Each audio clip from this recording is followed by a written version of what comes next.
Hello, everyone. My name is Bosibori Barake, and I work with an organization called Compi Design Initiative. I'm an urban planner in training, and that's basically also what my professional background has been about.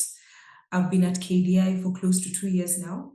And one of the things I enjoy most about my job is the opportunity to work with people who are marginalized and in vulnerable situations, and just being part of an initiative to try and improve their livelihoods.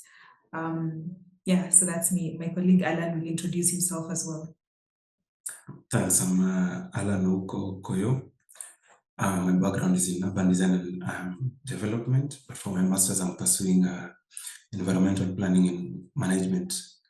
My role at KDI, I work within the research department as a research associate, and I've been working with KDI for about 4 years now. And what I enjoy most about my work is doing impact research with communities. Yeah, so thank you, Alan. We'll give a very brief introduction about KDI before we get to speak about more climate-related matters.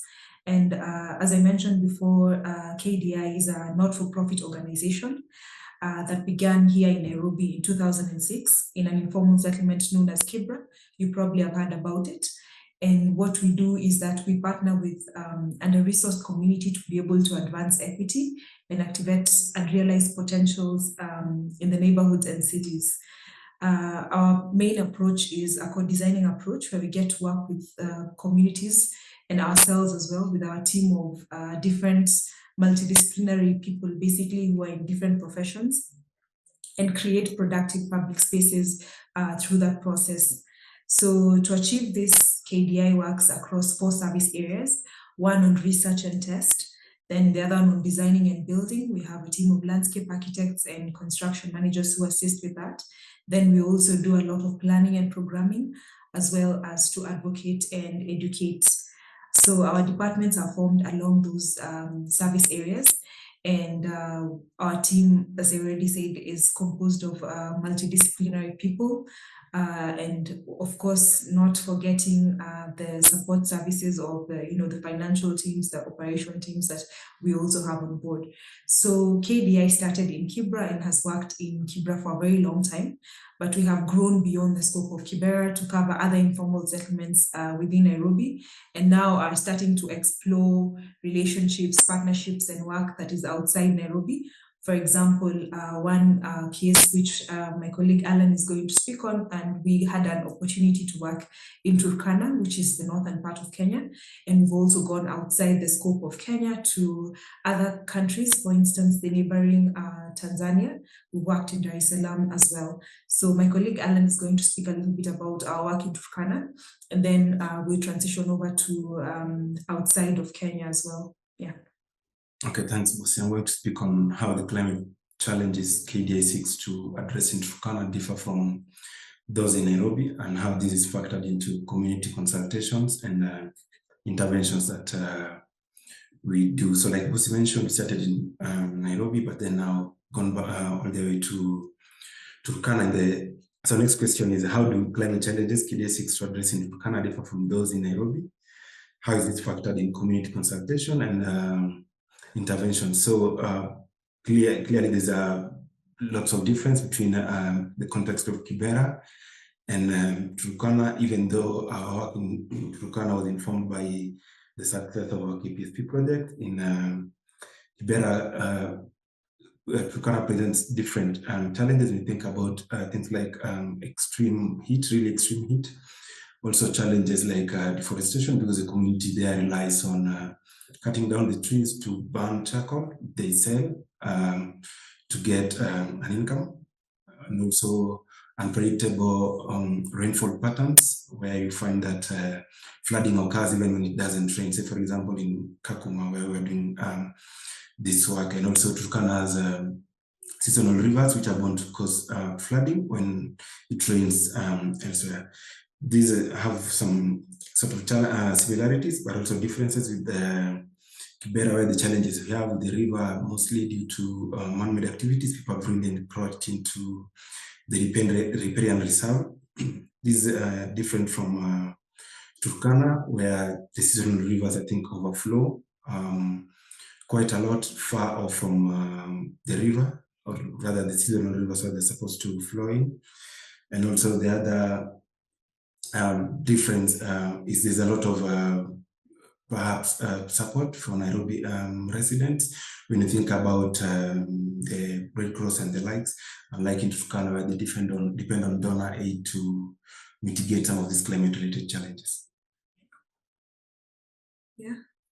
So like my colleague has highlighted is that KDI is working collaboratively on that with other partners in Turkana, and so I'm going to speak to the next aspect of this session, and it basically is going to be about our collaborative work. So KDI works collaboratively both within Kenya and regionally to be able to address the climate-related challenges, as my colleague had started to speak about.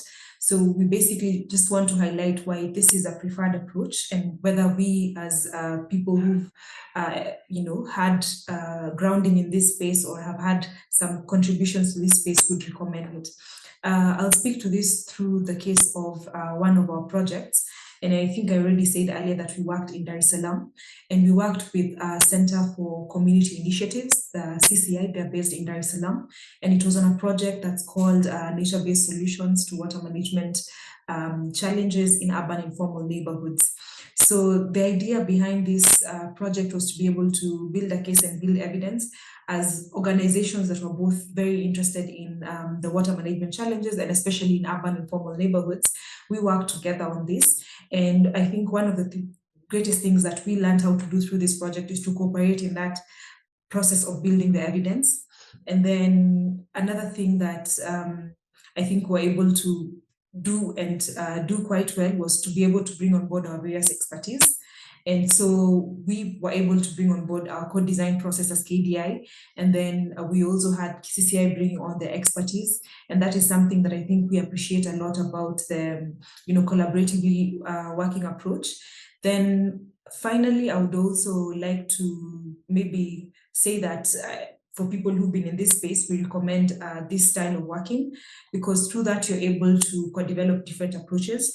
Like for us, we co-developed certain approaches towards building evidence, including like a tailor-made nature-based solutions monitoring, evaluation, and learning framework.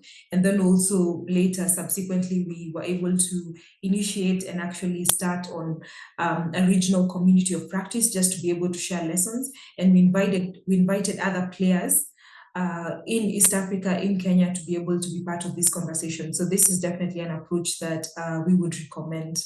Yeah, and I think I'm handing back to my colleague, Alan, who's going to speak about the multidimensional approach that we also have as part of our work.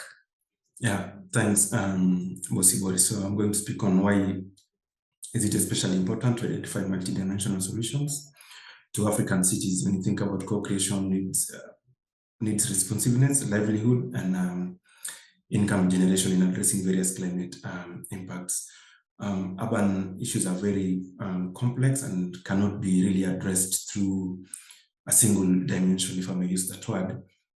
And the fact that these challenges are multidimensional therefore calls for looking at different dimensions. When you think about, say, for example, flooding in a place like Kibera, you find that this is also linked to poverty. This is linked to something like tenure system, lack of secure tenure system, and that's why those people have settled there. So if we're to holistically address climate impacts in Kibera, the solutions have to be multidimensional. You have to look at other social aspects of the community living there. You have to look at the demographics, you have to look at issues like poverty, you have to look at gender issues there, and many other things that really affect people who live in those climate risk prone areas. Thank you.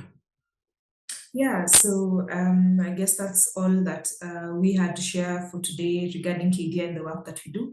And we're really grateful to be part of this opportunity to just share learnings and exchange the kind of exchange with others, and be able to contribute to something larger than what we just do here at KDI. Yeah, so thank you very much, and Thank you.